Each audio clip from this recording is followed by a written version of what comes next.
add the string. There we go. All right. I think we got it worked out. And then I'm going to click this one, invite a guest. So, what's this one? Invite a guest. No, hang on.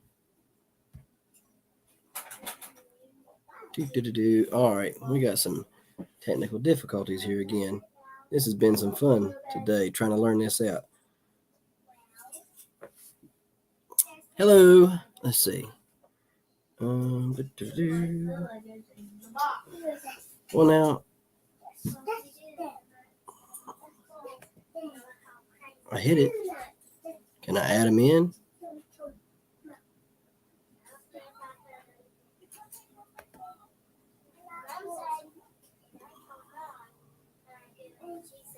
All right, hang on a minute. I'm trying to get them added in. Just give me a second. I hit the button that they said to hit, so I don't know. Y'all just wouldn't believe this has been fun today, trying to learn how to do StreamYard.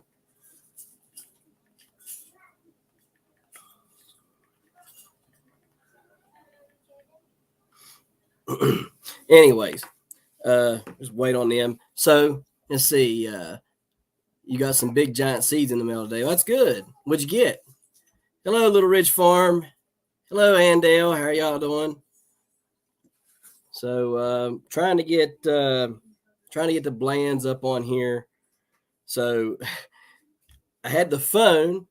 The phone was I tried to get on here and start it, and my phone had StreamYard up too. So then whenever I tried to do the mic check and all that, it wouldn't let me do a mic check. It would let me do a mic check, but it would not let me do the video part of it. So we had to figure that part out. Me and Eric and one of their kids, which by the way, he's the one that figured it out. So Eric needs to pay him some money. But anyways, we're trying to get them put on here. So as soon as I get it figured out and they're ready, we'll get them on here. Shift and 3. No, that ain't right. What's this? So let me see here. I'm just trying to play with it. And then it says you can take your comments, live viewer. Yeah, show the comments. There we go. Hey, we're starting to get the hang of this stuff. All right. So everybody can see all the comments. Yeah, it is. It's very hard to begin with. It's okay. They're on their way. Okay. All right. So anyways, we're going to be doing several of these. I'm going to have 2 of them this week specifically. So we'll have the Blands this evening, and then on Friday we're going to have Hematite Homestead. And guys, if you ain't checked him out, you don't know who he is. He's a great homesteader. He also grows giants as well. They're pretty well and knowledgeable in Kune pigs, and that's where we got Violet from, one of our Kunis. So we're going to have him on Friday, and then next week we're just going to have somebody. I think we're going to be doing this Tuesday regular, so we'll have it on Tuesdays every week, but Fridays we'll probably have some here and there. Just to kind of fill in some spots and stuff, or those that can't do it during the week but they can on a Friday, we'll do those. But I want to do several of these. Hey, dude, what's going on, Hematite? But I do want to do several of these, in the upcoming, at least one a week, and then several of them throughout the winter. We'll try to keep up with it during the spring and the summer. I get really busy, and sometimes I don't get in till 10, 11 o'clock at night. So, anyways, whenever we get to that point, we'll see what we're doing. We might have to switch it up to Saturday or something, but we'll try to continue to do these. I think live streams really brings everybody together, and I think it's a better way to connect and get to know one another, as opposed to somebody just making a video and recording it, editing it, and putting it up. You don't really get to know who they are. So I think this is a better way, and it builds a community and stuff. So anyways, I think we got the Blands on now, right? Are y'all good? Yeah. How do I now? Y'all gonna tell me how I gotta fix y'all? The little mic button? No. Hang on. Add to stream. I got it. Yay! Yay! I did it. You did it. I feel like baby took its first steps. Good job. If we need tech support, let me know. I'll bring them back in. Yeah, right. I mean, it is amazing what kids can do, is it not? Like 12-year-olds. Yeah. Tomorrow is my birthday, Kira's birthday, and Malachi's birthday. What? Yeah. So, Malachi will be turning 4. And, I told y'all before, he was born at 27 weeks utero. So, I mean, he sometimes it feels like he's a few beans short of a full pot. You know what I mean? I don't mean that in a bad way. You know, I really don't. I love him to death, but I call him Builder Bob. Okay, because this kid if he's in any of my videos, he's hey dad, and he's just everywhere, everything. And so anyways, he will sit and watch everything. I mean, just watch what you do to a T. And so he goes up, and anytime your iPhone watch or whatever, will be going dead, it drives him nuts. It's going dead. I got to charge it. He'll start ripping it off your arm to go put it on the charger. He sees your phone dead. It needs charged. Anything in the house, it needs charged. And I'm thinking, how does this 4-year-old know how to do this stuff? Last night we sat down and watched Just a Few Acres. And this guy, every winter, he rebuilds tractors and stuff, right? Malachi sits right there like this. He's tuned in. And I thought he was asleep. So I turned it off. He says, "Hey, Dad, I want that back on." Okay, buddy, no problem. Turn the tractor back on. Like he will sit and he'll watch that kind of stuff intensively. I mean, he wants to learn how to do things. But then if you ask him a simple question like, you want a hamburger or nuggets? Nuggets. You want nuggets or a hamburger? A hamburger. Kids are smart. Yeah, they are. Smart. I mean, super smart. So he's my little Builder Bob though. He runs around and I did a little shoot there not long ago, a couple of weeks ago, where I stood on these seed cell trays, right? Mm-hmm. And I saw that. For Epic Gardening. Well, I shot them the other day. I shot them with a shotgun, and they didn't break. What? Check that video out. I didn't see that one yet. I shot these with a shotgun. Is this the one? Yeah, here's the one right here. I shot this with a shotgun, and it didn't break. What in the world? Like, they're super good. I mean, so anyways, I was standing on them and I crushed one up. I crushed, the cheap ones that you buy from the Jiffy ones. I crushed it. And I said something like, "Oh no," and he was like my backup guy. He was, "Oh no," like your hype man. Yeah, what is it? He's your hype man. Yeah, but hype man. That's what I said. Yeah, Yep, and he does a really good job. But I mean, he's super funny to have in videos. So, but yeah, I mean, we got a lot of people on here. Well, it seems like 7. That ain't bad. So we got projects with Paul and Regina Rebooted, Little Ridge Farm, Starla Doak. I think Hematite Homestead was on here as well. I got to figure out where the Miss Ann Dale's in here too. What is it? Miss Ann Dale, she's in here. Miss Ann Dale. If you see your comments right there that you have up the StreamYard thing at the bottom or below us. Yeah, right here. You can click that again and it'll go away. Oh, okay. And then you can actually click other people's comments that as they show up in the little comment section. So if you wanted to specifically say hi to someone, you could always put their comment up later and you'll see like a little cross, like a little add to. Right. And you can just click that again and it'll go away. So if you click it once, it'll show up. You click it again, it'll go away. So click their comment and it'll pop up. So just click Miss Ann Dale's right there. She just hearted. So you can click those triple hearts and it'll show up on the bottom of the screen. Like that.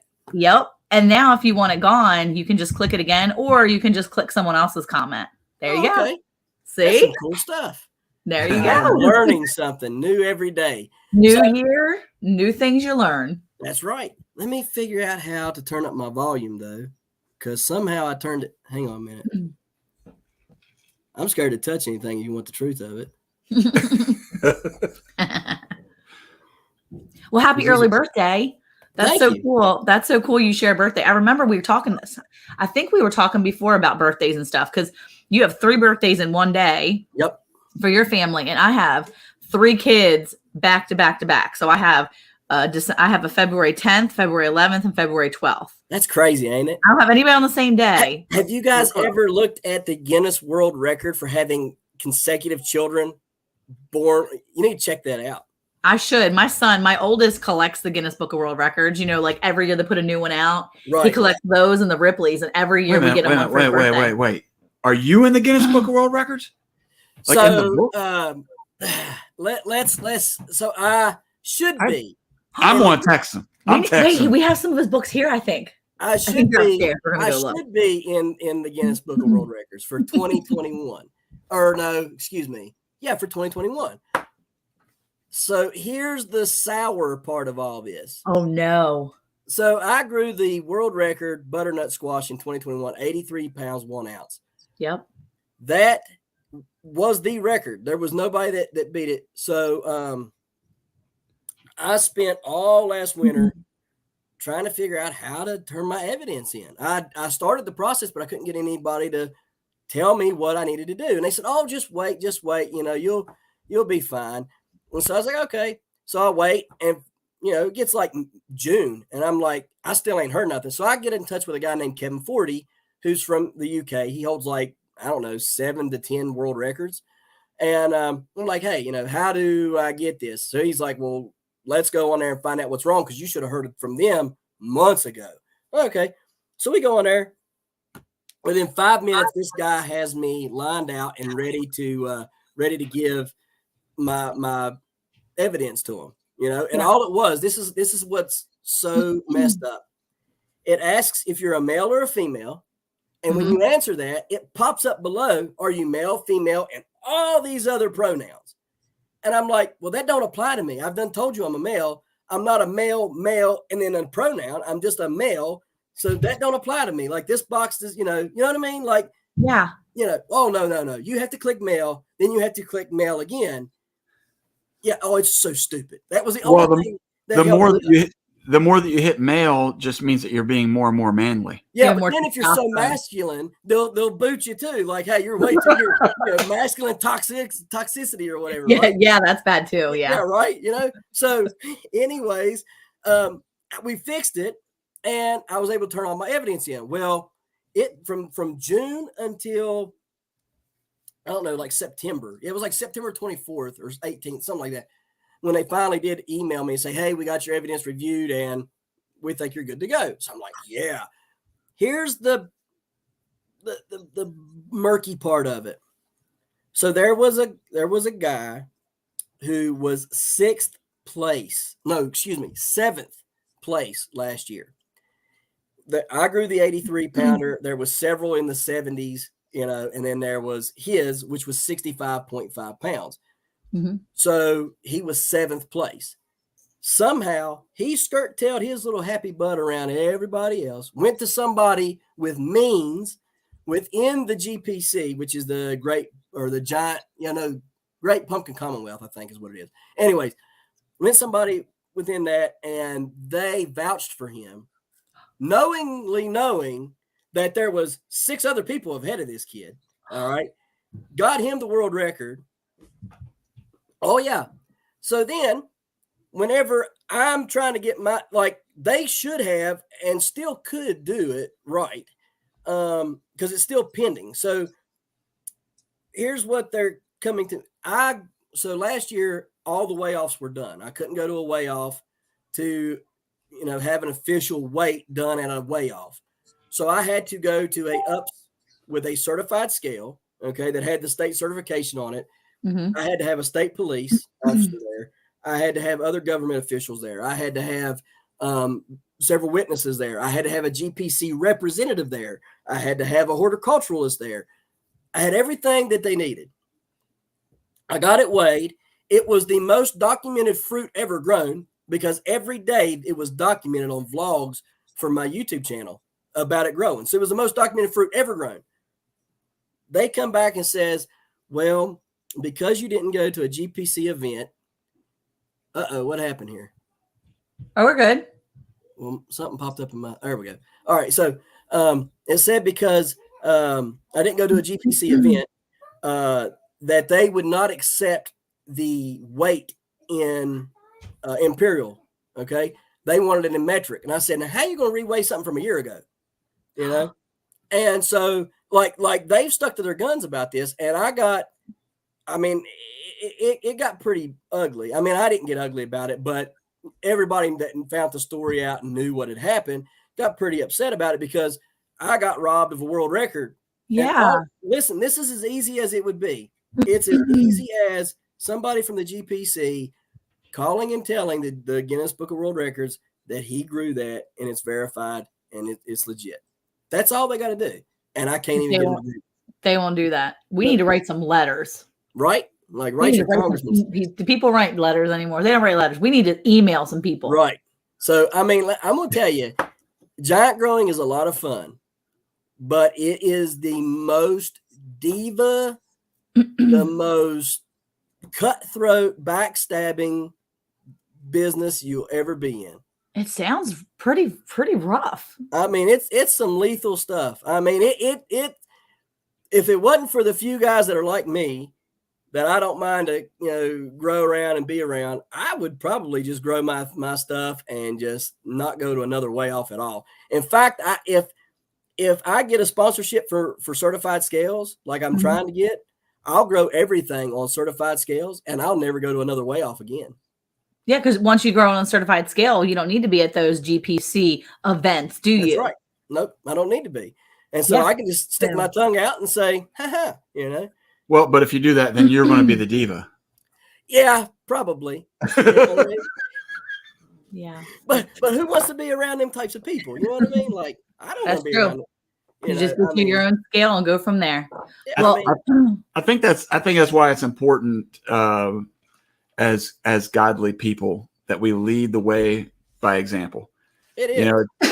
It's kind of this weekend we were able to sell one of our bulls off. He's a 2.5-year-old.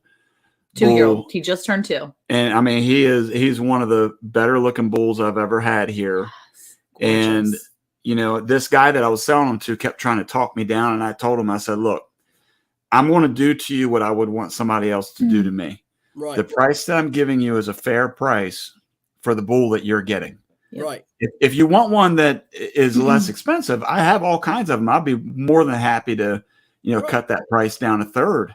But if you're looking for the production that this one is going to provide, I can't do that. That's not fair. Right. No, and the genetics and everything else that you got built. I mean, there's a lot into that. Yeah. Tons of stuff that, And but that's what I told the guys. I said, look, coming through the cattle business, just like you were talking about being cutthroat, being in the cattle business is very similar to that. People are ruthless. They'll take advantage of people. They'll lie to you. As long as they know people, they can do what they want. And that's hard. And so that's why we started selling cows and also beef processed already. And that's what we stand on. This is our price. We're not dead set on changing or not changing it. We're willing to work with people, but we're trying to be fair. Right. And I think that's our opportunity to always set that standard for people that you can go shop elsewhere. You may be able to get it cheaper elsewhere. You may pay more elsewhere, but at least with us, that we're going to be honest and upfront. Right. Yep. Exactly. And that's really what people want at the end of the day. They want to know, it's like right now, I'm trying to like you guys. First, I want to say, ever since I got to be on y'all's channel, I mean, it's just exploded here. I mean, it really has. It's exploded with growth. And that's why I wanted y'all to be the first ones on, because I can't thank y'all enough for that. I mean, I was sitting at like 400 and something or close to 5 whenever I got to be on y'all's channel. And I mean, it's just accelerated from there. And you guys have been great. And I really appreciate that.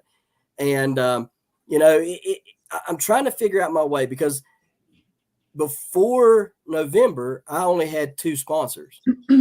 I have 19 now. Well, you know how many sponsors we got? How many? 0. Y'all gonna have to work on that game. I'm gonna have to help y'all out. Yeah, teach us your ways. It's a lot of emails and getting told no or no answers at all. But There you go. for everyone that you just send it out there like fishing, and sometimes you get a bite, Yeah. But God has really blessed that. God has really, he's taken what I've done, and I mean, my channel is growing really quickly. Like I think I got like 1,060 now. I mean, it just seems like I just hit 1,000, right? So it's really working. And so I started trying to research and figure out things, because now it's like, okay, I'm in this territory where it's not gray area, but it's kind of gray, like it's going to start amounting into money, because now I got affiliate links and stuff. And now I'm trying to get monetized. I put in everything. I'm just waiting to see what YouTube says or whatever. So, I mean, that could take a month, but usually it should go pretty fast. I was going to say, keep checking back, because you got the invite, right? Did they email you? So what I did is I went on there and I filled it out. I had everything that I needed. I had like 4,011 watched hours and everything. So as soon as that hit, I was like, fill it out real quick, because I didn't want to lose it the next day, right? And so I did that, and I haven't got anything. I haven't got any responses yet after that. Like I went through and just made sure everything was done, but I hadn't got anything else yet. So I'm just kind of waiting. They said on there, it said it would take like up to a month or something, but it can. Sometimes it's faster, but then once one person filled it out Sunday and got a reply yesterday or something. Once they do it, once you get the monetization thing, make sure you go in there and you do your like the Google account thing, where you can start getting the money put into your account. Because what'll happen is that if you don't, like, you have to wait for them to physically send you a sheet of paper with your PIN number, which I didn't know all that. So we were monetized for like a couple months before I even filled that stuff out and didn't have a clue. And I was like, oh no. And I had to ask a friend to like kind of explain it to me. And she was like, you have to wait. They're going to mail you something. Right. So yeah, but you'll get, the good thing is you can go back and you can monetize all the other videos.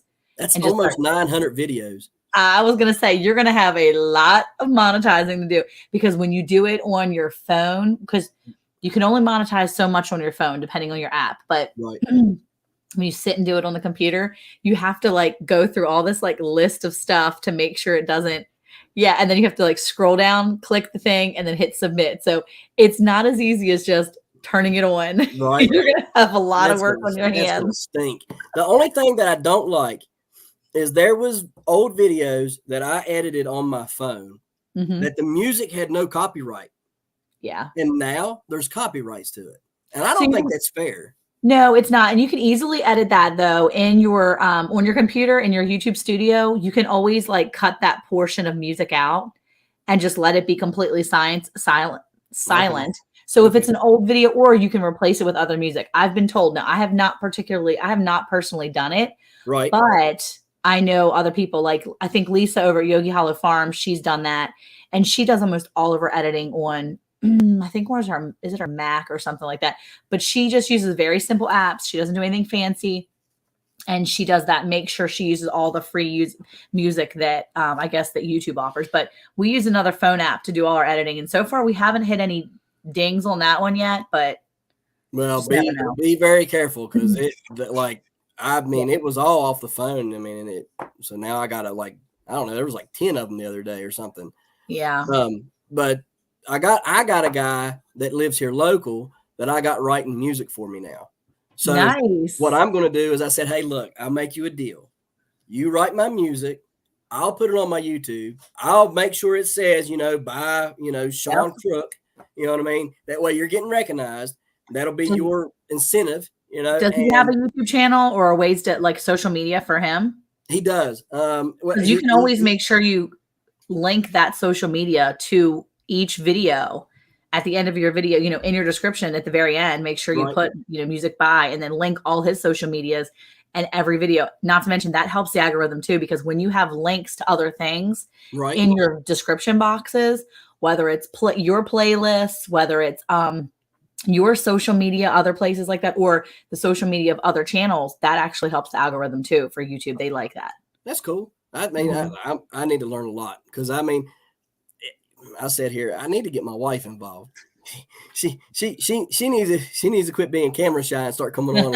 I need some help. I mean, literally, like, I mean, there's so much, like, you can get up at 5 o'clock in the morning, go out, feed the animals and everything, come back in here at 7, sit down, and never get done with emails until like later that evening. And then it's like, well, now what? Now I don't have time to go and do whatever I needed to do to make a video now. You know what I mean? Because and that's really what I've ran into with having all these different sponsors. It's like one of them wants a video of this, one of them wants a video of that, one of them still waiting to get their video from whatever, you know, like when we had all that cold stuff. Mm-hmm. So they kept kicking the power. Like it went down to every 7 minutes they were kicking power here. Oh, and I mean, like you could time it down to just doop, and it would cut off. So they were doing it as I was uploading the Drip Depot video for me having put all that stuff out there. Wow. Well, guess what happens? Drip Depot don't get loaded up. And I'm like, oh, it just says error. You've probably loaded videos up that said error, right? Mm-hmm. No big deal. Go in there, fix it. Can't find the file. What do you mean you can't find the file? I know the file's there. Can't find the file. Well, oh man, we're in trouble now. No. Oh yeah, gone. Well, it's gone. Like it fried that computer. It's gone. So I'm like, all right, well, because I had used that camera that I was having so much trouble with, that Canon that ended up being sold on the gray list or whatever. I'd used it to do the videos because it was a more crisper camera. I wanted people to be able to. Well, anyways, it's gone. So I had to go out there, take everything down, and then start going back through and hanging everything back up and putting it all back together. And wow. Yeah. And then they're probably sitting there going, we sent him all that stuff and he ain't got his, I'm sure they're getting, but I mean, what do you do? I mean, videos take a lot longer than I think people realize sometimes too. I think that's been one of the things we struggle with, because Eric will make videos and he has them. And see, for me, the Vlogmas 1 through 25, that was easier for me because I was able to just be like, hey, everybody, this is what we're doing. And it was just me, just showing you what I do, which is not interesting, but it's just something. Right. And it's putting content out there, which is putting us out there. And we were able to get up to 1,500 subscribers. And it was cool because we were able to get subscribers and we were constantly being put in the feed, and that was a good thing. But man, I'll tell you what, doing a full video where Eric is wanting to do all the transitions and everything. He's always like, hey, you need to do some cooking videos. We did pretty good with those. Put out a video on this. And I'm like, yeah, but it's not as easy because he wants everything just right. And I'm all like, here you go. Boom, boom, boom. Let me put some music over it. Well, if it's easier, I can periodically just put my finger in front of the lens a few times. That's funny. That looks like I made the video. No, I mean, look, he has great transitions. He does really great things with the videos. And don't get me wrong, I like the videos when he does them because they are really good. Right. It's just, if I want to make a meal and he wants to record it, that's fine. But I can't just make a meal. It was just like with those spam videos we did. Those spam videos, right? Like a year and a half to film. Like, I mean, okay. What? First, it didn't take that long. But like literally though, a 5-minute grilled sandwich took like 20 minutes to grill. And I'm like, this is taking too long. I just want to put the spam in the skillet. That's funny. But he wanted it cut and then flipped and it looked great. The video turned out fantastic. I just wanted to be able to make the sandwiches. Well, I'm like, just let me make the sandwich. Right. For us, our kids, as you got to, I don't think you saw him, but you heard him when the one that was helping out with the IT stuff. That dude, you need to pay him some money. That's the second time you've said that, and I'm going to pretend like I didn't hear it again. The third time I've said it. You just wasn't here the last time I said it. The 12-year-old's not even watching. He's fine. He's good. He's away somewhere. He don't hear none of that. But what I was going to say was that my kids are a big part of our channel, in the sense that we ask them, how does it look? How would you change it? What is it that you would see? What grabs your attention? And, we have a wide range of kids. So at the end, because we try to preview them together, if they're excited about it or they like it, to me, that's pretty good. Mm-hmm. And I think that when you are put into the right algorithm, if you will, or if you're in the right community of people, for example, when we did the 2 spam videos, those 2 really did well for us. One, because we were invited by a pretty large channel, so there was more viewership, but it gave us more exposure. And like I explained to her, if you go back and look at other people's videos, and if that's their preference, how they do it, that's fine. But for me, I wanted it to be top of the line, at least as much as we could, to be able to show people that we're more than just a YouTube video of just, here it is. If you like it, great. If you don't, the two main lessons that my oldest son told me when we started our channel was, 1, have good audio, and 2, have good visuals. Yep. So if you have a good crisp picture and people can hear you, they're going to be more likely to pay attention and listen to you than people with the wind, crushing through the microphone. I mean, it happens sometimes. It's just hard to control sometimes. Yeah. But, if you have a good video, people are going to be more inclined to watch it. Yeah. And I agree. And no, Andrew, I'm not growing marijuana. You got his grow lights back there. Hey, at least they're not pink. Look, I got the pink grow lights in the front of my windows usually all winter.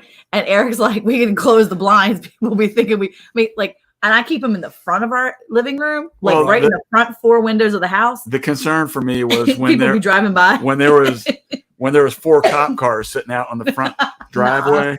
That's not true. That's funny. People lined up out there taking numbers. Hey, we look like Colorado over here. I guarantee you, my neighbors think that, because this whole front right here, these are bay windows right here. Well, this is always lit up, and the back room is always lit up. Well, that's my 2 grow spots, and I guarantee you and there's pink ones back there in that room. So I mean, I know they probably think, man, he's probably growing some marijuana in it, growing something. Yeah, nah. Well, it's always good when you live on a road too, because when you live on a road, you live close enough where people drive and can see your windows, and then they're like, oh, something's growing in that window. Exactly. In all fairness, you're in West Virginia. So I'm sure they're probably thinking more moonshine than anything else. Because in Paint Creek, some of the best weed that was ever grown came out of Paint Creek, West Virginia. I stand corrected. It had stalks so big that they were like that, and you can make walking sticks out of them, walking canes out of them. Did you not? I've seen 6 foot plus tall men standing beside these things and look like a tree. They have the Marijuana Growers Association that grows them big, so they test them and they measure them and stuff, right? I don't know. I mean, probably. Why did she know so much about this? I know, right? I'm kind of shocked. I do not know anything about it. That's funny. We haven't started growing anything. What are you growing back there? What are you working on right now? So, I want to bring something up real quick. I got this idea that everybody could do if we could pull some channels together. Let's have a competition of who can get the most stuff grown out of a 5-gallon bucket. Okay. So here, all right, you can pick anything you want. You can grow tomatoes, you can grow lettuce, whatever, right?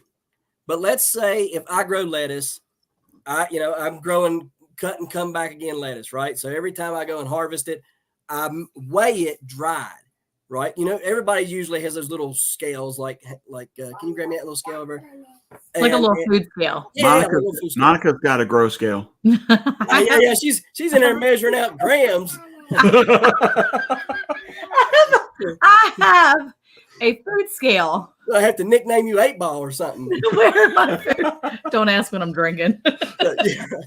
So like this right here, right? Just a little old scale, right? Yeah.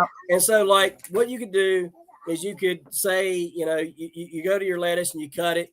Don't weigh it wet, washed, because then you're kind of fudging the scale, right? So you put it on there dry, get a measurement of it. Let's do the same thing with if you grow tomatoes, right? Mm-hmm. And from now until, spring, right? When everybody starts going outside, let's say we cut it off in April. All right. Whoever has the most combined weight out of one 5-gallon bucket and, do weekly videos or something on it, right? Like just shorts, they don't have to be a long video, just something small, and you can kind of hashtag one another in it, right?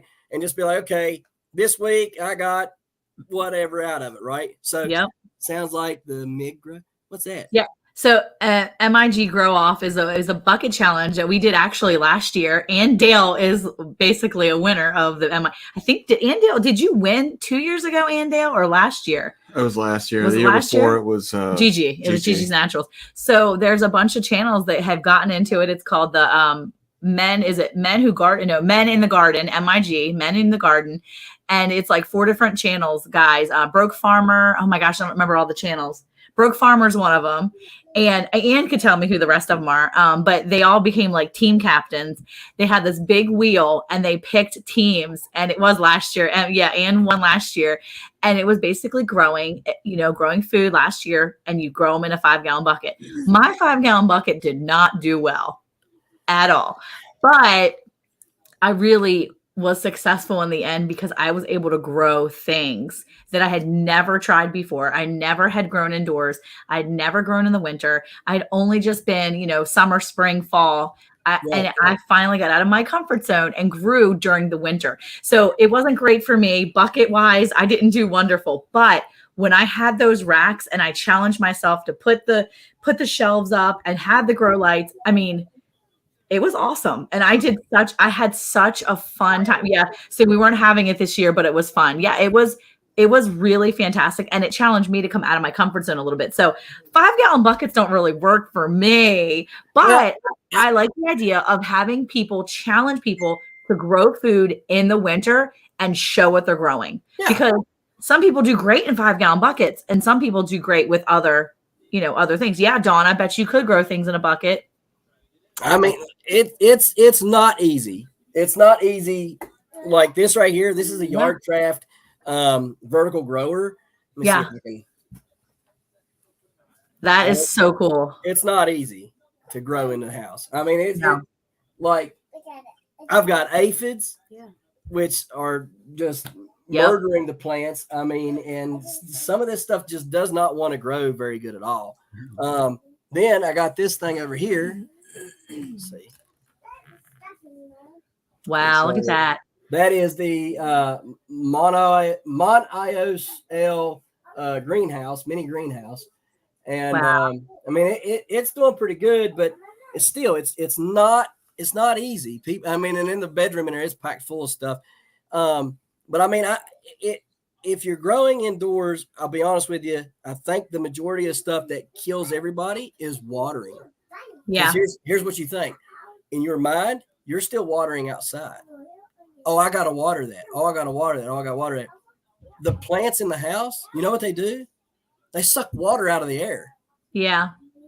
And then if you're running a fire, though, so that's the thing. So we had ours in the living room and we run a fire in the living room. We put a humidifier type, just a pot on the wood stove. So we're constantly trying to put moisture into the air and the plants are still taking that moisture, but they're still drying out because we're putting all this heat into the air.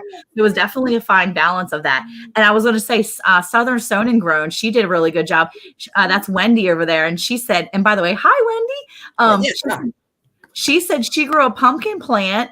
Did you see that? She grew a pumpkin plant over her kitchen for the MIG Grow Off, and she produced 40 pumpkins. That's amazing. That's pretty cool. In the house. Listen, you need to talk to my wife because I have begged her to let me grow a world record pumpkin in the house. You will have to put a child outside. Malachi will be sleeping on top of the pumpkin. I'll grow that thing on his bed. That's what I'm saying. She has to preserve her children, okay? Right. She's not allowing it. Yeah. Oh my gosh, that's so cool though. But that's a lot of pumpkins. And yeah, Dawn, you're talking about in the winter. And she's right. See, the wood stove keeps it dry. But you can grow. I want to grow lettuce. I'm going to challenge myself to grow lettuce soon and start really growing lettuce indoors because I like lettuce year round. I've just never successfully grown lettuce indoors. And now I have a greenhouse so that I can really start to play with that part of it. I just haven't utilized it like I should. So the other thing though, real quick, that I want to mention is I think, you keep on saying, no, we Eric would be too competitive and all this, but here's the thing. I really think you guys should let me mail you all some seeds down there. All right. And here's the thing. If anybody else I can give you all seeds. I can give everybody seeds, but I can't afford to mail everybody seeds. So if anybody else wants seeds, you can go into my description and whatever it'll be about. You can find my address, and you can send a self-addressed bubble envelope, not a regular envelope. Make sure it's a bubble envelope, and make sure you got the postage paid on it. And I'll shove that thing full of seeds and send them out to you. And then next year, this year, we can all have some fun. Look, I will let my kids' pumpkins count and not mine. All right. See? You wouldn't necessarily lose that way, because now listen, I know y'all live in Texas. I know the majority of everybody, lives in not so hospitable places for growing a giant pumpkin. And so I'll let my kids' pumpkins count. I won't let mine count. All right. Well, my brother-in-law is Barry Hardy. Yeah. Well, I just sent him out some today. And he was so excited. My sister said, "Hey, the guy from Heavenly Hills Homestead is sending Barry some seeds." And I was like, "Oh, that's awesome." So he's going to be super excited. He's a tree guy. Like, he's our tree guy. He's the one that is, what kind of trees? The marijuana trees? No, all kinds of other trees, fruit tree. He's growing his own orchard. So when we all moved down here, he said, "Okay, well, I don't know about gardening as much as you guys maybe do, but I know trees. I know about, just taking care of landscaping and doing the trees." So they started growing like their, what's it called? What did I just say? Orchard. They started doing their orchard. And he said, when we start growing our fruit, then we can start working and together, and we'll give you some fruit. You can give us some of the vegetables. So we're kind of trading up that way. So in the future, we can work together as a family, as a team, because we're not really the best at growing the fruit trees yet. And so now that they're learning and we're learning together, it's been great. See? Yeah. Wendy's like, let's go. She's excited. Our fruit trees have already started blooming again. Well, that's because it's been so doggone unseasonably warm. It's weird. It freezes everything, and all of a sudden it's warm again. Listen, just last week, I ran out in 5-degree weather and literally looked like one of the kids off the 4th Home Alone video. The guy where he gets frozen in midair. Did y'all see what happened? So with the 4th Home Alone? No. Yeah. I'm like, no, we told you we're not watching those. We told you we stopped after 2. I know you were on that live last week or 2 weeks ago. I was. No, so it got really cold here, and it was -30. Okay, the wind chill was -30, and I mean it was bad. And I had the water running at 6 o'clock in the morning. It was running. It was doing fine. 10 o'clock, she comes in here and says, "Water's froze." How? And that hadn't even got at the coldest point yet. It hadn't even got there yet. So I'm like, this water, I hate this water system here. I could put a thing of tannerite on this and just blow it sky high. I hate this water line. It has been a thorn in my side for years now, right? So anyways, I go under the house, and I'm like, okay, it always freezes at this one particular spot. It's the pressure regulator. It's a brass pressure regulator, and it always freezes, right? So I start hitting it with the hair dryer. It ain't doing nothing. And I'm like, all right, what's going on here? So I have my friend come over after he gets off from the post office. And he comes over and he's hitting it with the blow dryer. I'm hitting it with the heat gun. And man, we're just going to work on it, right? And finally, I get some relief down here at the end of the house. Well, when I do, I'm like, all right, we figured it out. Well, the other end had froze. So we had to go unthaw that. Well, then I went, got it unthawed. He held the heat to it for a little bit longer and a little bit better. I went back on that end and unthawed it, and it went like this, and it started squirting everywhere. And I'm thinking, oh, crap. So it was a brass fitting. It had split, like that. And so I was like, all right, send her down there, get it replaced. Okay, no big deal. Think we're going to have water, no big deal. Me and her go in there. I put the pipe on everything. It's middle of the night, or not middle of the night, but dark. Put the pipe on, fix it and everything. I'm like, all right, go turn the water on. She turns the water on, pressure regulator, like this. I said, leave it. Just leave it. We got to have running water. The animals need water. Just let it run. Bad mistake, but still needed the water to run. It looked like an ice skating ring under there the next day. I kid you not. Oh, it was. Yeah, look, I got a video up. I haven't seen that one. If you would have combined Christmas Vacation and the Christmas Story together, I would have been Chevy Chase and Mr. Parker. flim flam bling blam. Who when he gets mad about the furnace and everything, like, oh, I was hot. So go under there, and she's like, all right, well, there's another leak. I said, another leak? Oh. So I was like, I go in there and I look, and sure enough, there's another leak. So I sent her to go buy the parts to fix the second leak that was a toilet line and the pressure regulator. Okay. So she goes to get them. She says, hey, the washer has a little drip.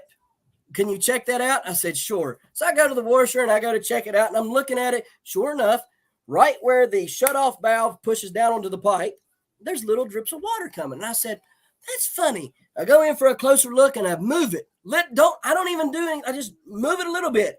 It's on camera. Whoo, shoots off there like a rocket, about hits me between the eyes. Water going everywhere. Looks like, oh my goodness, St. Helens has erupted in my daggone laundry room. I'm yelling at Jaden to come hold a towel on it so I can run outside soaking wet to turn the water off at the main. I wasn't out there 30 seconds. It was 5 degrees. I come back in and literally my beard is froze. My hair is froze. My arms did not feel like they wanted to move because they were flash froze, right? I'm thinking this is a great Christmas Eve, because it was Christmas Eve when all that happened. That's awful. Oh yeah, it was bad. But you just got to laugh at that stuff. You know what I mean? My dad, he called me the next day and he said, hey, I just wanted to tell you I'm really proud of you. He said, because most guys, that would have ruined their Christmas, and you sat down with the kids after you fixed everything. You read them the Christmas, night before Christmas, and you acted like nothing happened. He said, and I'm really proud of you. And all right, I did something good, but it was just so frustrating. And then about a week later, I had left the outside, because I was trying to figure out if it was froze outside the house or inside the house, where it was froze. So we have a T comes off the main, and run, the main keeps running into the house, and the T comes off and runs to an outside frost-free hydrant, whatever it's called. And so I go over and try to, lift it up to see if water would come out of it. It didn't. So I ran the heat gun on it, trying to see if I get any water, and no water would come out of it. Well, I didn't shut it back down. Well, when it thawed out this week, guess what? Oh, no. Yeah, it's just free running all into the yard. My son comes in and says, Dad, was you out there watering anything? No. Well, there's water running everywhere. That sounds like something I'd do, though. I'd like to leave. We'd leave the water on all the time. It was bad. It was so bad. So, I mean, but what can you do? And then my buddy that had come here to help me out on Thursday, his son passed away on Christmas morning. Oh. So it was, it was really, really, it was bad. Oh no. Yeah. So it was a very tragic loss and stuff. So he's, I've been trying to keep check on him. He's a veteran and stuff, and wow. Really good guy, and I just hated that, because literally when he was here, they were all talking to each other on the phone, planning Christmas out, and they were all together on Christmas Eve.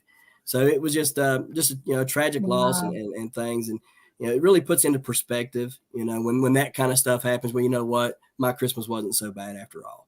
You know what I mean? And I'm not trying to say that in a bad way or anything, but I mean, it makes you great. It puts things in perspective on what kind of time you have with people too, and helps you to really cherish the time you have with your family, whether it's them holding pipes or holding a heat gun or whatever it is. Right. You're with your family, no matter whether it's sitting down at the table or squished in a corner trying to repair something. That's the thing too. He's been one of my Vlogmas, I think I have a video of him behind the refrigerator working on a pipe that's been giving us trouble for years, and he was able to fix it. Is it fixed or is it like MacGyver fixed? It's 100%. 100% fixed. Okay, good. We're gonna go with that. I do. But it has been like one of the banes of his existence over the past year, and then we still have a pipe that's kind of a problem, and there's all these different problems. And I'm thinking, you're still spending time with people. So whether or not it's like, I mean, it's obviously not the best situation, but my boys are there to help him, and they're there to be, a support system for him. And those are the things they're going to remember too. Hey, Dad, remember when you were cutting holes in the wall trying to fix the stupid stuff that's broken in your house?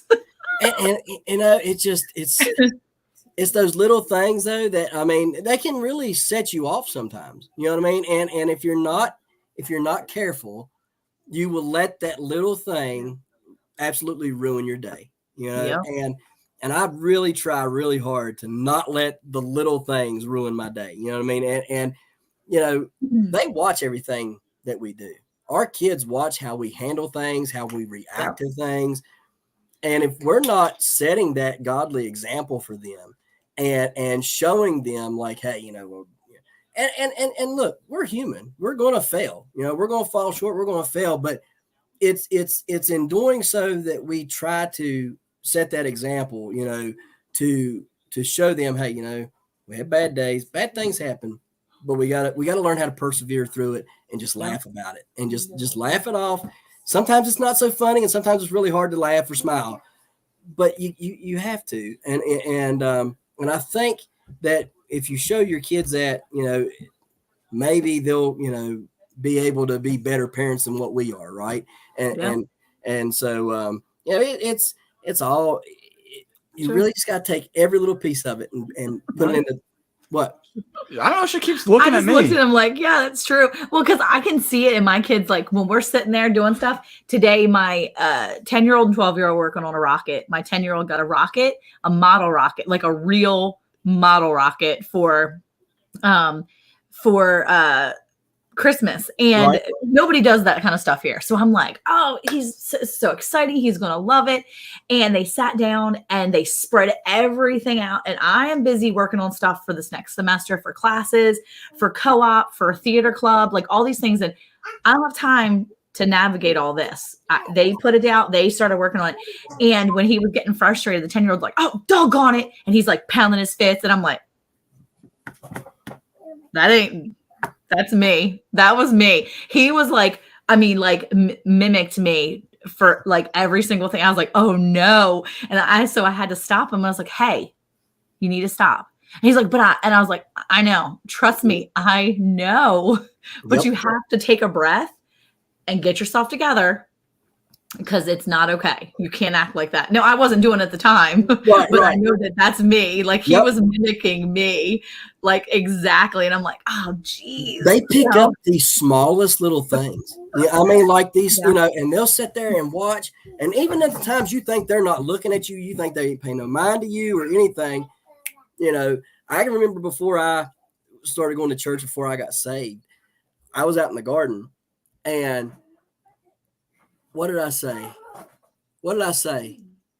Did I say the SOB? Oh. I said SOB, and Jaden said OSH, and I looked down. I mean, he was tiny, you know, and I looked down. I mean, he said like he knew Daddy was mad and all, you know, and where did you know? And I was like, you're failing, dude. Like you're failing big time. Like you should, you know. And if that would have been my mommy or my daddy when I was a kid, I'd have had lava soap shoved in my mouth. You know what I mean? But they didn't talk like that. You know what I mean? Yeah. And so, you know, it really it puts into perspective. You know, that like they pick up on things so quick and they watch everything, and so you really got to guard your mouth and your attitude and how you treat people and everything. It's a lot of fun raising kids, but it's hard too, because sometimes your flesh just, you know what I mean? It just kind of acts up on you and you're just like, ah. So, but, you know, I wanted to ask you guys a couple of questions. And one of them is, why did you decide? Now, you don't have to answer this, but why did you decide to move from Maryland to Texas? You know, what was that? And then why did you decide to do the YouTube thing? Are you gonna start? Am I allowed to talk? Go ahead, you can talk. Yes, I get a chance to talk. Get out of here. No, you know, as we've shared before, you know, our story, you know, is our life is always about the Lord. And we felt like it was something that God was calling us to do, to move from Maryland down to Texas. I couldn't really explain it, but when the Lord opened the doors, everything lined out. We had my company that pretty much relocated me, pretty much paid the bill for me to get down here. They gave me time off to come find a house. The Lord opened the door to find a house within a 2.5 day time period. And the house wasn't even on the market when I first got here. It was on day 2. It was on the market, but it was $45,000 above our asking, above our limit. Right. Actually, no, it was $25,000 above what our limit was. So it didn't show up on the list. You know, like a realtor will be like, I have 10 houses for you to look at within your price range. And it was like 25 grand above our price range. Well, on day 2 of 3 days of him being here, right, they dinged it down. They dropped it down to our price range. And all of a sudden it went ping on my little like Zillow list. And it did it on the real estate agent. And I said, hey, I found something I need you to look at. I'm all the way in Maryland, like emailing him, check this out. And he was like, hey, the realtor just said this came up on their list too. I said, go look at it. Let me just tell you, the pictures of this house did not do it justice.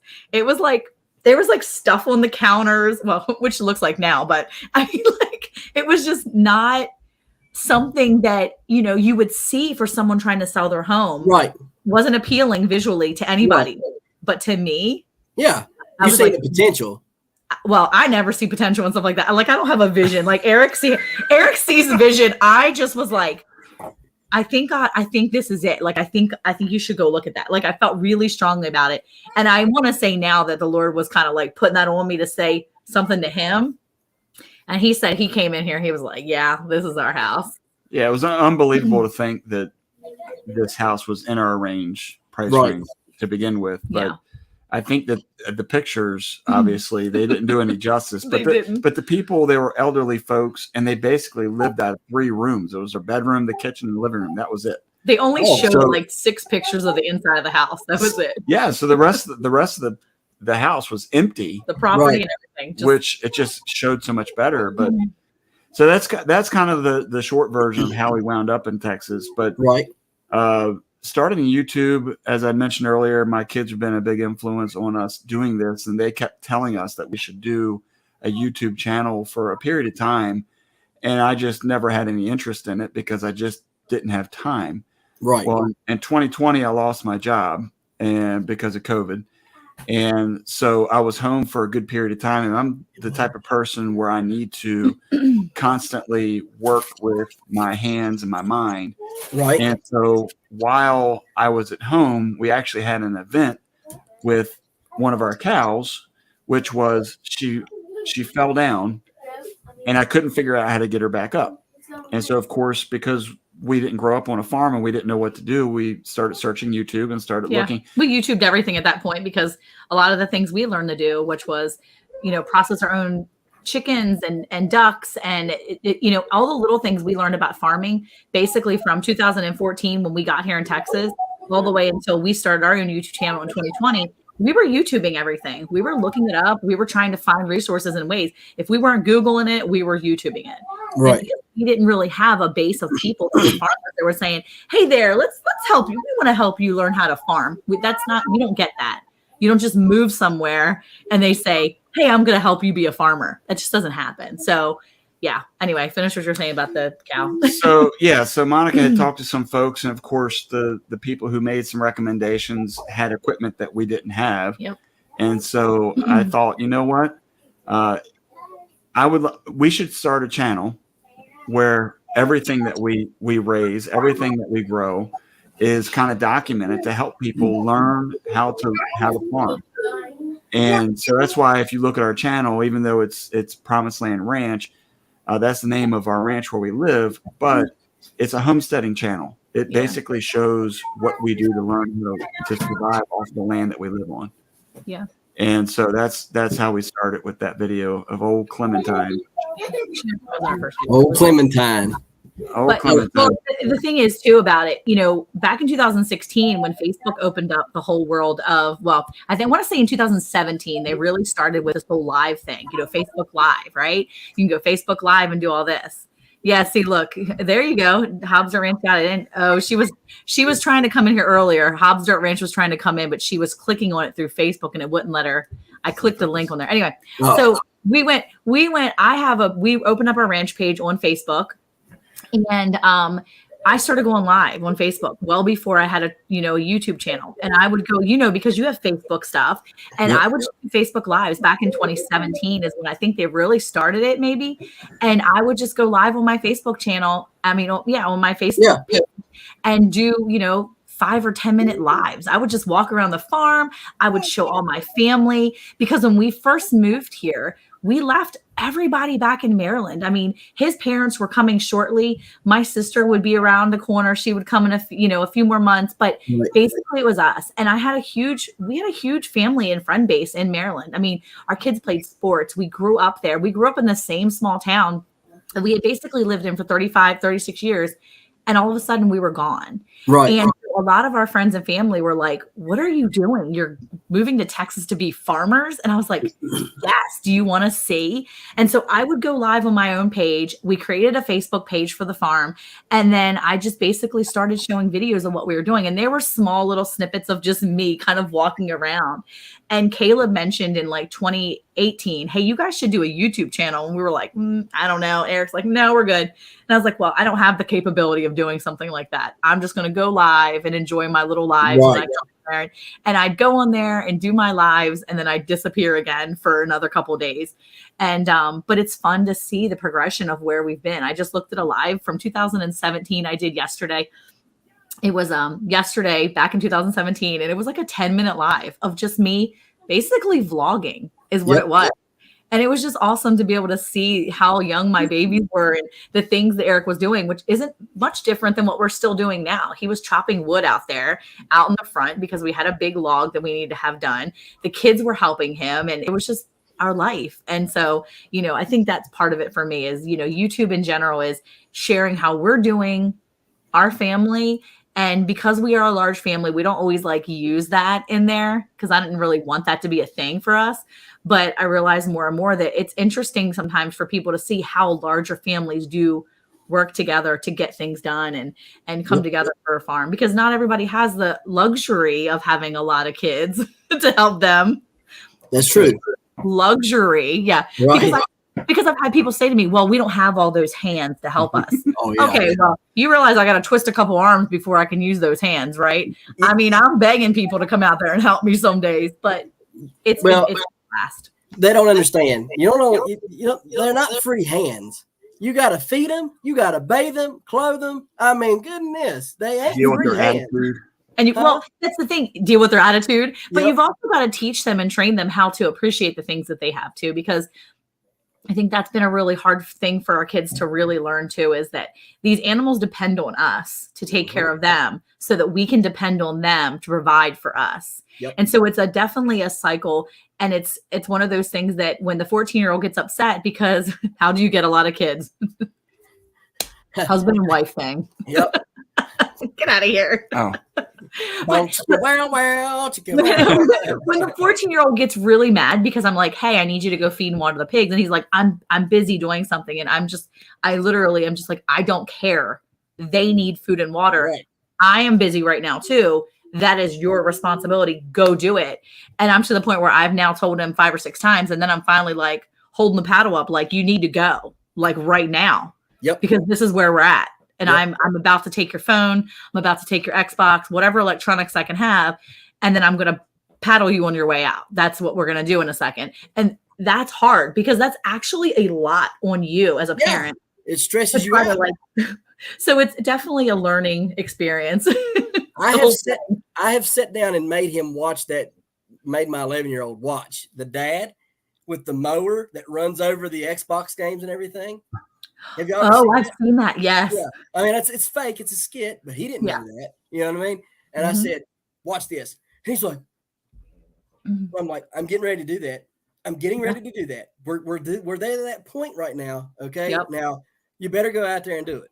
Yeah. And it's just so different because when we grew up, we didn't, I don't know. I don't see me raising them a ton different than my mom and dad raised me, but they are very, very, very different from our generation and how, because maybe we spoil them too much. Maybe we give them too much. You know what I mean? I mean, I didn't get half of this stuff that they got now. I mean, it just, I don't know, but they definitely, you know, I can remember we had rabbits when I was a kid growing up. That was my job. I was, you know, 7 years old when we got them, and every day when I got home from school, I was to go out there, feed and water them. You know, I mean, that was Ryan's job. And if, you know, if they didn't eat, and then Dad went out there and said, "Why didn't you feed them? You know, did you eat?" "Yeah, I ate." "Well, then why didn't they eat?" Yeah. You know, "How would you like it if I didn't feed you?" "Well, I wouldn't," you know. And you know, it's really, really difficult, you know, in this day and age, because everybody's politically correct. You know, everybody wants to raise your kids for you, but yet they don't want to deal with them when it's time for them to go to prison when they didn't act right. You know what I mean? Like, oh, they shouldn't have done that. Well, maybe you should let me raise my kids.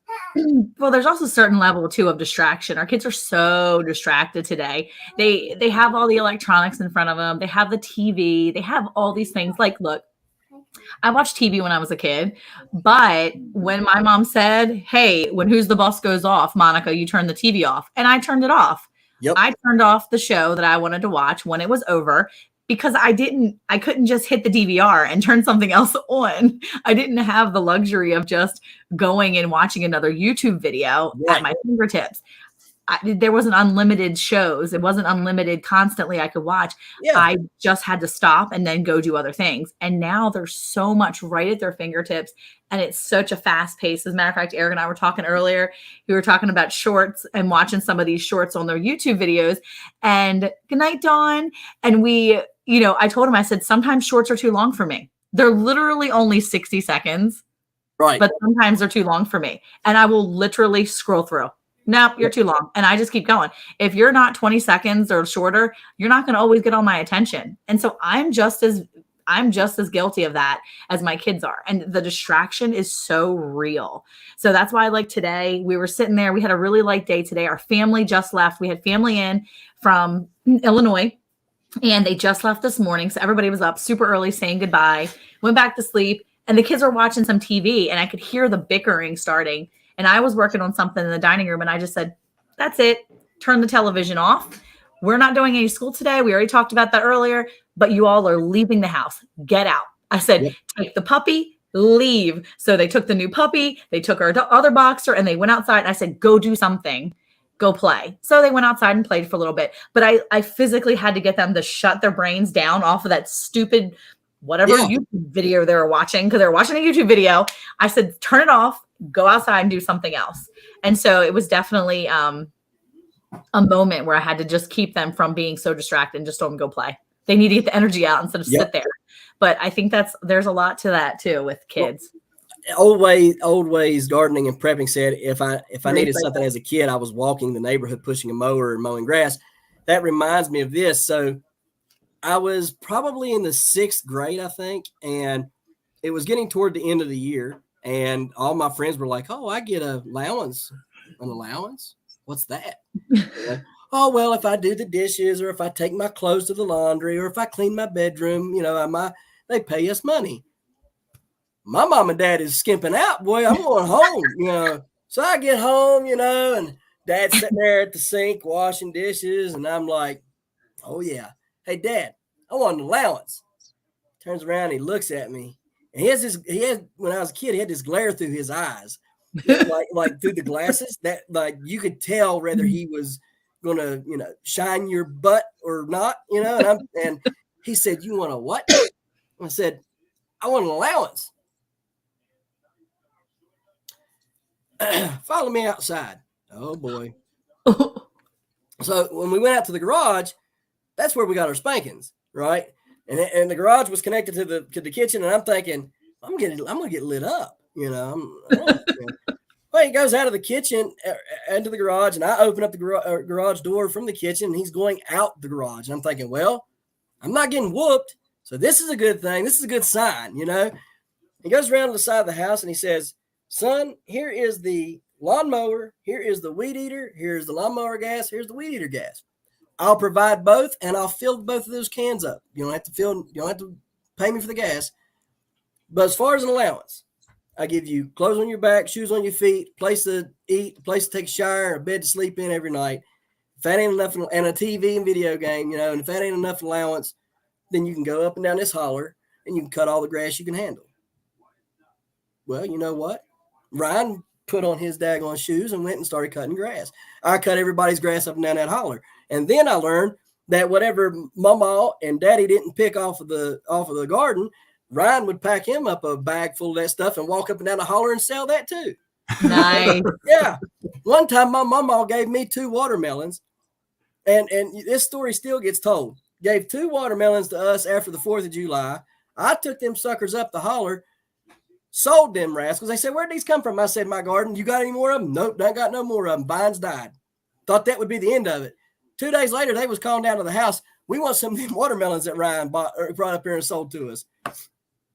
Didn't have any more because it didn't have any fruit to begin with, you know? What? Yeah. I mean, you know, but I was a little hustler. I'd get out there. When Dad told me that's what it took, it clicked. And I said, okay, that's what I'll do, you know? And my grandma and all them used to say, you know, if a man don't work, you don't eat, you know? And I'm sitting there thinking, oh God, what kind of reality is that you don't work, you don't eat? Like, you know, being a kid and you're listening to this, you're thinking, this don't sound like good. Like, you know, I don't like that. Like I used to, because my grandmother was a very, very, her and my papa was very, very strict. I mean, not that there's nothing wrong with that, but I mean, like they was some strict Bible believers, right? And so anyways, you know, she would say that, and I'm thinking, I don't know that I want that kind of a God. You know what I mean? But then when you get older, you're like, well, hang on a minute. That's an understandable thing. You know what I mean? Like that, a man needs to provide, a man needs to work to get, you know, so anyways, you know, it is totally different though. It's totally different. Jaden, I have this going deal with him since 2020. You help me in the garden. Anything that's extra left over, I'll let you take out to the front here. I can't let you walk up and down the road like I did when I was a kid. Yeah. I'll let you sit out here in the front and you can sell all of it that you want, but you got to help me. If you don't help, you know, you don't get to do that. And he's went out there, and I mean, there's been several things that he's wanted, you know, and he'll go out there and he'll bust his tail with me to help, and he'll sell it and get his money and then go buy it. Then he quits, you know, and it's like, I'm so proud of you for about that long. Then you quit. You know what I mean? Well, he's young still. Give him some time. Right. Look, my 14-year-old just turned 14 in June. And right when he was turning 14, he was ever at a youth camp. And while he was gone, the feed store up the street, I had seen the lady. She had been struggling to find people to help her. And I was there the one day, and I was getting feed for the animals. And I was like, hey there. I said, I don't know how old you have to be to work here. I said, but my almost 14-year-old, he'll be 14 in a week. I said, he would love it. I said, if it's just a matter of hauling feed bags, he can do a feed bag. He can do stuff like that. I said, I don't know how old you have to be to work here. And she's like, well, I think because of the heavy machinery, you have to be 16, blah, blah, blah. But I'm going to look into the rules. I said, well, I can tell you that this kid's a worker and he'll do what you ask him, and he would love to make a little bit of money. So even if it's just a couple days a week during the day, he can do it because he's homeschooled. So we can move his, school around it. I said, but he would love it. Well, needless to say, she texted me like 3 or 4 days later and said, hey, the rules are you have to be 14. You can be 14 or older. It'll be a minimal, certain amount of hours, blah, blah, blah. And I was like, okay, sounds good.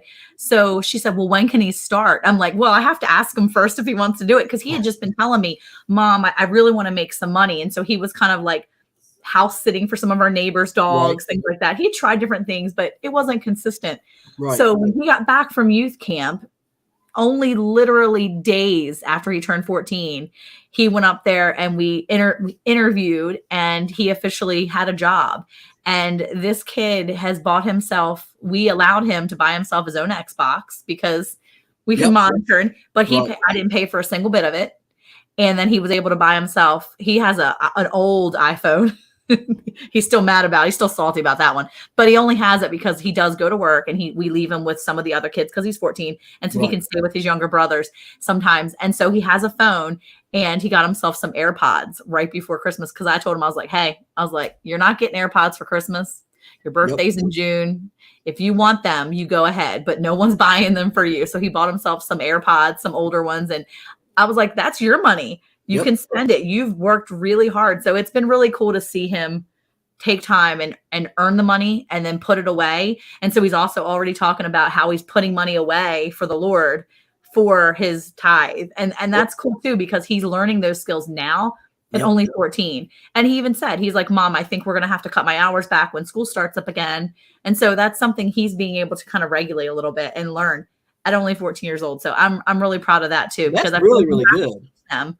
Yep. Otherwise, they're not going to know how to do all that. No. And sometimes it's just taking that initiative like you did to say, hey, can my kid work here?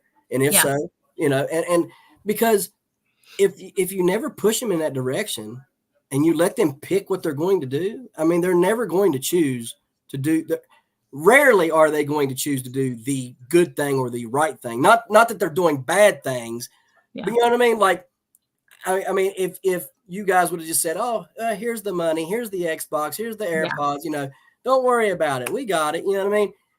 He would have never said, well, I should get need to work. I need to do this, he would have never learned about tithing, which is very important that we do and stuff. So I think that's a great thing. Like ours, Jaden, he had saved up a lot of money, and for Christmas, he was like, I want to buy everybody a gift. And no, you ain't got to do that. Just keep your money. No, I want to buy everybody one. I said, well, don't buy me and mommy nothing. Buy your sister and your brother something, but we don't need anything. All we need is y'all. And he would not quit until we took him to a store and let him buy them to something. And then he would not give it to them until Christmas Eve. Like most kids would have bought it and ran it right home and, gave it to him, but not him. So, I mean, it's kids are a blessing and it's a lot of fun. That's cool. One last question. I'll let you guys go, 'cause I know it's getting late there. So what advice do you have for anybody doing YouTube, wanting to get into YouTube? What is the advice that you would, wanting to build their channel, anything like that? What's y'all's advice? I think for me, the biggest piece of advice I could give is put out good quality content. A lot of people get hung up on, I'm going to put out 5 or 6 videos a week. Take your time, step back and see what the reality is. If it takes you a long time to create that video, and you go onto some of these bigger channels that put out them polls and they ask questions like, what would you rather see? Would you rather see a good content video or something that's put together quickly? And it's always any kind of poll like that. People always want to see quality videos. Mm-hmm. So take your time, plan out ahead what you're looking to do, what kind of video you want, create that storyline in your head, or create the point of the video that you're trying to make. And that's good for Monica and I, because sometimes I come up with some fantastic ideas, at least in my own head. Right. And then when I present it to her, she's like, but what's your point? What are you trying to, and so it's helpful to have people that you can bounce ideas off of, whether it's other YouTube channels. As I said, my kids are a big thing for us to kind of throw things past them. And I think that just take your time and mm-hmm. wherever you are now, in 6 months from now, your videos should be better. Right. In a year from now, your video should be better. If you're looking at your video now compared to last year, if you've been doing it for a year or longer, if you go back to the beginning, it should always be better. You shouldn't have fingers in front of the. Are you trying? I feel like you're attacking me. Stop attacking me, okay? You shouldn't. I've vlogged for 25 days. You shouldn't be crashing drones. See? No, that's I've wrong. I've vlogged for 25 days. Wrong. Excuse me. What? It's because I'm taking epic shots with the drone. Apparently, crashing drones. It looks like somebody was taking epic shots at you with the drone. I think above all too, though, it's all about making sure you're doing what you want to do and have fun doing it. Just like when I told Eric that I was like, okay, I'm going to do Vlogmas. And he was like, we're not vlogging channel. And I'm like, I know, but it just sounds fun. And it's not really my thing, but I just want to see if I can do it for 25 days. I mean, look, I don't even jump on a diet for 25 days. Like, I barely remind myself to drink water. I would be like, I'm going to drink water. I'm going to drink 32 ounces of water 4 times a day. I'm going to start and I'm going to do it. I'm going to walk 4 miles. No, I'm not that consistent. But I did 25 Vlogmas days. I was so excited. And the fact is that it was literally just me being myself. Like Andale says, be yourself. That was just me doing me, holding the stinking phone in my hand. And Eric's like, did you use the mic? I'm like, no, I didn't use the mic. I just did like this. And it was just me. Just, and it wasn't our channel. We don't vlog all the time, but it was so fun just doing something a little different. Right. So have fun with it. Whatever you're doing. Off of the dresser. I'll show you something that you really need. Whatever you're doing, just have fun with it, know? Absolutely. And I think that, you're right. Eric, I will say this.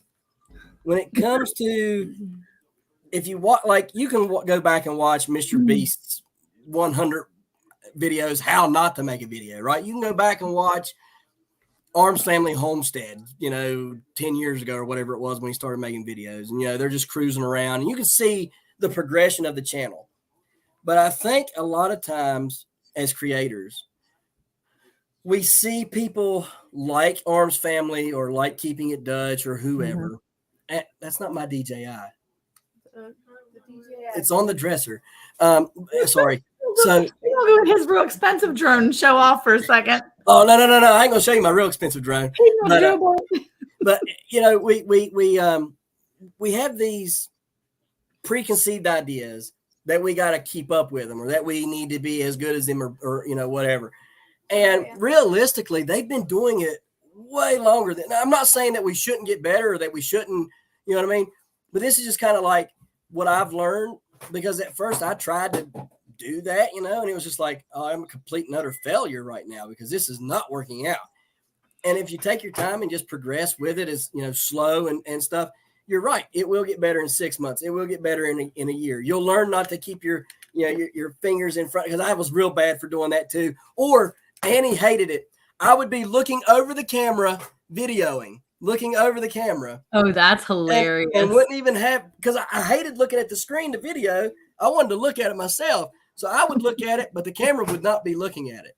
And then I would look down and realize it and then go, oh yeah, right there it is, But I tell you something that helps that a lot. If you ever want to use your phone for that again, is this DJI the DJI OEM5. So all you got to do is it even has a tripod here that you can screw onto the bottom, or you can screw it onto a big tripod. And then you can, do like this and turn it sideways if you want, or however. And then you got an extender and stuff. So, I mean, it's really nice, and it was cheap. It was like $180 or something like that. It was OM5, it's a brand new one.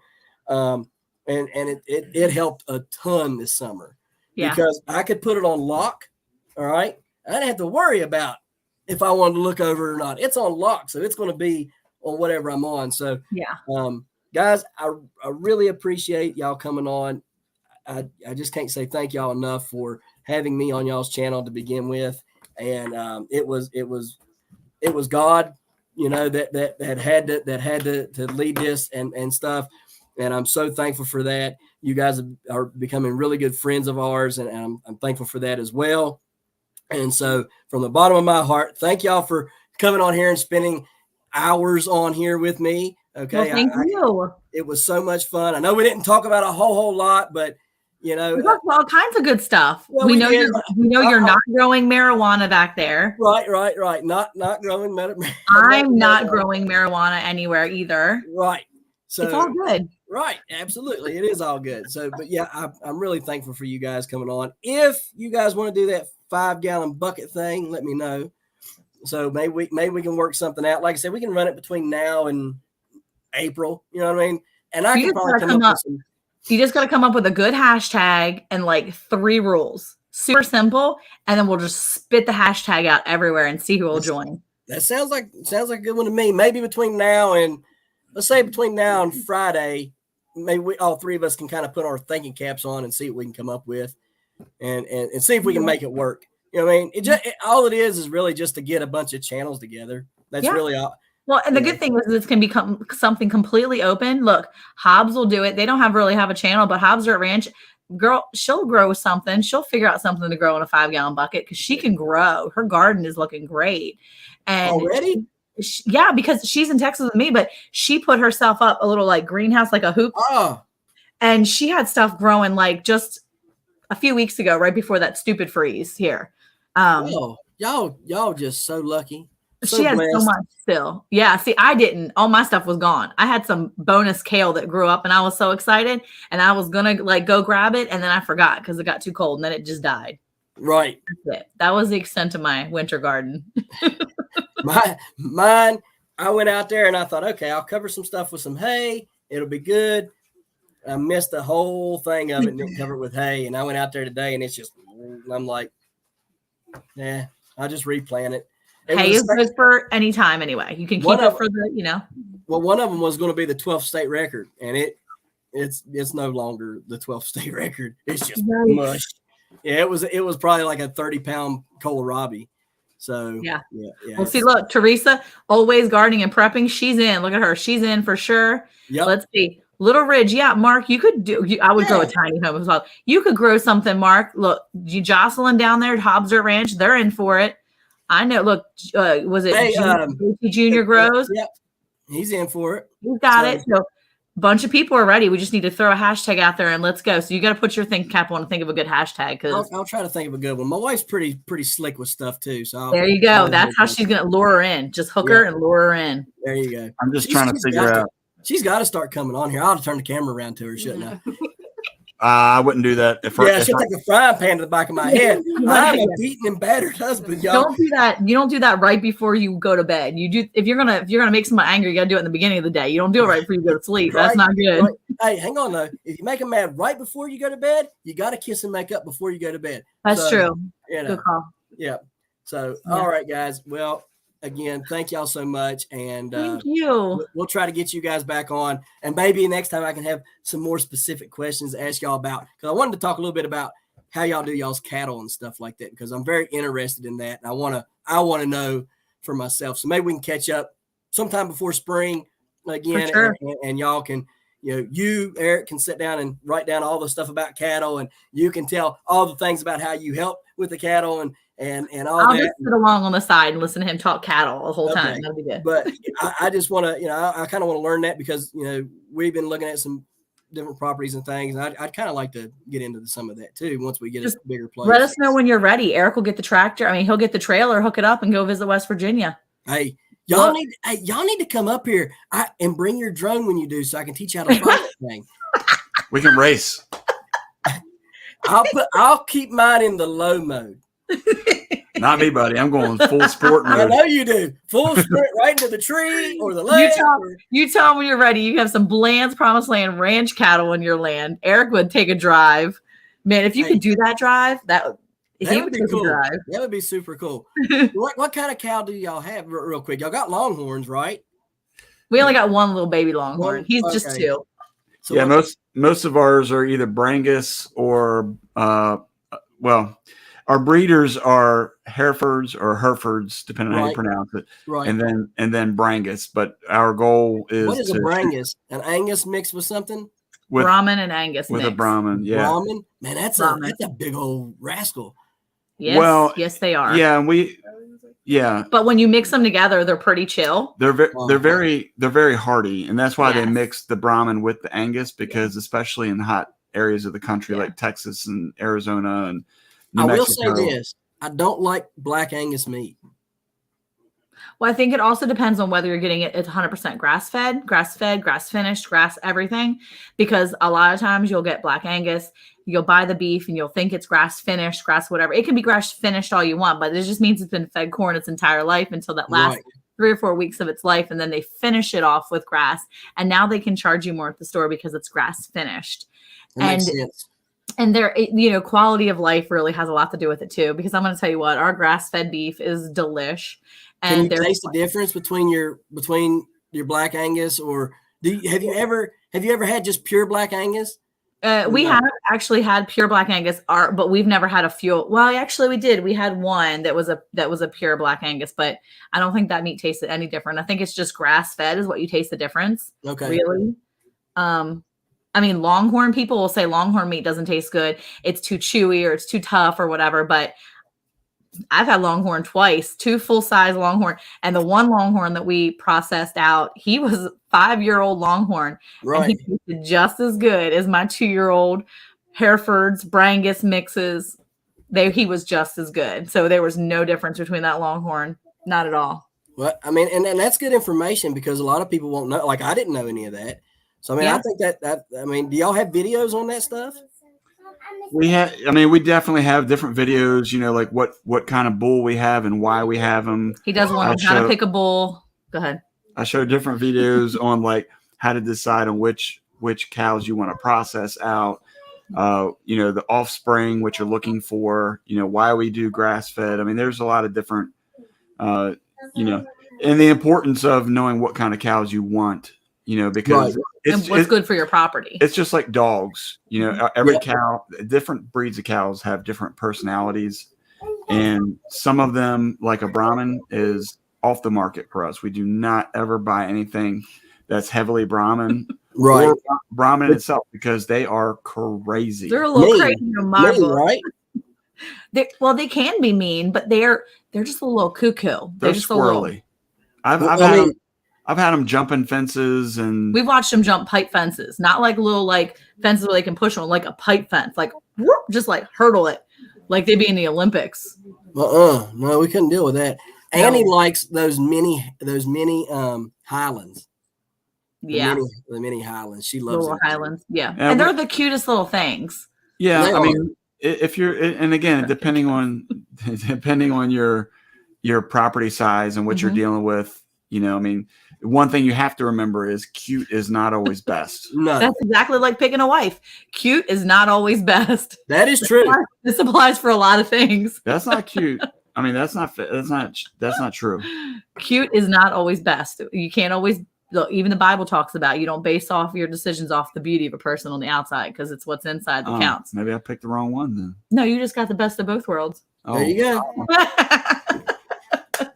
But cows are awesome, and there's a lot to learn. So when you have questions, you can ask, because I definitely want to get you guys on and talk all about the bull.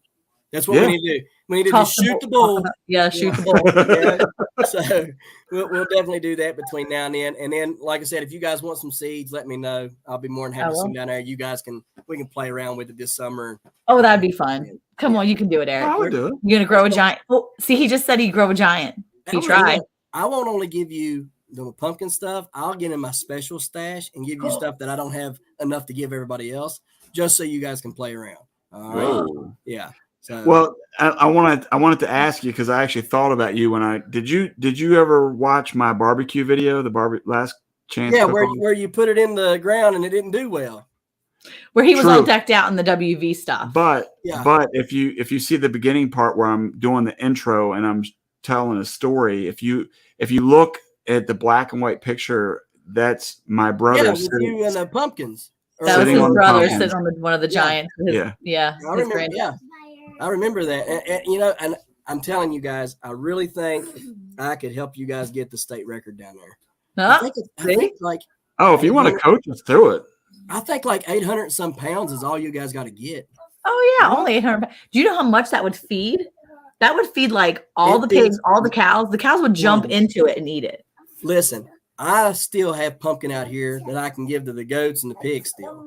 The cows love these pumpkins. It's ridiculous. If you want to mentor us on how to grow the largest pumpkin in honor of my grandfather, I would do it.